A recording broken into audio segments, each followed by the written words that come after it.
విశాఖ హక్కు, విశాఖ హక్కు, విశాఖ హక్కు. ఇంకొకటి కూడా, ప్రత్యేక హోదా అంటే మన ఊపిరి అనాలి. ప్రత్యేక హోదా, ప్రత్యేక హోదా మన ఊపిరి, ప్రత్యేక హోదా మన ఊపిరి, ప్రత్యేక హోదా మన ఊపిరి. వేదిక మీద ఉన్న పెద్దలందరికీ, సిపిఐ సిపిఎం నాయకులకు, కార్యకర్తలకు,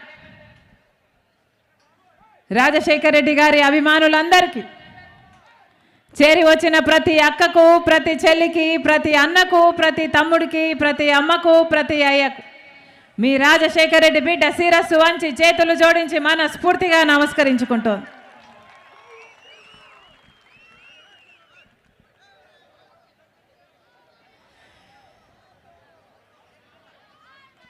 వైజాగ్ స్టీల్,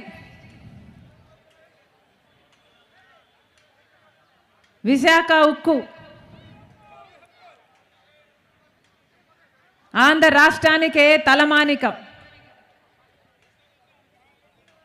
ఆంధ్ర రాష్ట్ర ప్రజలందరికీ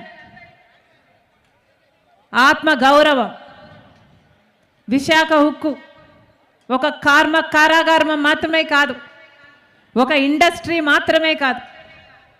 విశాఖ ఉక్కు ఒక ఇమోషన్, ఒక సెంటిమెంట్. 1960లలో 1960స్లో జరిగింది ఒక ఉద్యమం. ఇదే విశాఖ ఉక్కు కోసం ఎంతోమంది ప్రాణాలకు లెక్క చేయకుండా ఉద్యమించారు. ఎంతోమంది ఆస్తులను త్యాగం చేస్తే ఇంకెంతోమంది 32 మంది బుల్లెట్లకు ఎదురెళ్ళి ప్రాణత్యాగం చేశారు. ఒక్క ఆంధ్ర రాష్ట్రంలోనే కాదు, తెలంగాణలో కూడా జగిత్యాలలో 2 చనిపోయారు. జగిత్యాలకు చెందిన వాళ్ళు. వరంగల్లో 25,000 మందితో ఒక పెద్ద ర్యాలీ తీశారు ఆ రోజుల్లో. ఇక ఆంధ్ర రాష్ట్రంలో అంటే చెప్పలేనంతగా అద్భుతంగా ఉద్యమించారు. అందుకే సాధ్యమైంది విశాఖ హక్కు. ఇందిరమ్మ గారు శంకుస్థాపన చేసిన ప్రాజెక్ట్, పివి నరసింహారావు గారు జాతికి అంకితం చేసిన ప్రాజెక్ట్.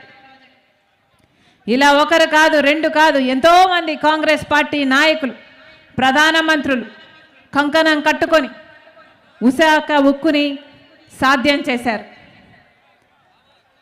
ఎన్నోసార్లు విశాఖ ఉక్కు ఈ ఇండస్ట్రీ నష్టాలలో ఉంటే ఆ నష్టాలకు కూడా నిధులిచ్చి మరి ఆదుకుంది కాంగ్రెస్ పార్టీ. రాజశేఖర్ రెడ్డి గారు ముఖ్యమంత్రిగా ఉన్నప్పుడు కూడా విశాఖ ఉక్కు నిలబడాలి అని, విశాఖ ఉక్కు కోసం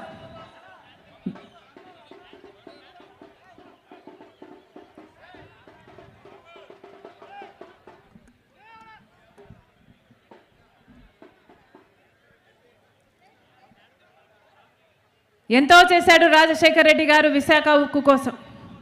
రాజశేఖర్ రెడ్డి గారు బ్రతికే ఉంటే విశాఖ ఉక్కుకు ఈ ఫ్యాక్టరీకి సొంతంగా మైనింగ్ కోసం మైన్స్ కూడా సొంత గనులే ఈ పాటికి ఏర్పాటు చేసేవాడు రాజశేఖర్ రెడ్డి గారు. కానీ దురదృష్టం, కాంగ్రెస్ పార్టీ ఎన్ని ప్రయత్నాలు చేసినా ఈ రోజు వరకు ఒక సొంత మైన్ లేకపోయింది విశాఖ ఉక్కు. కానీ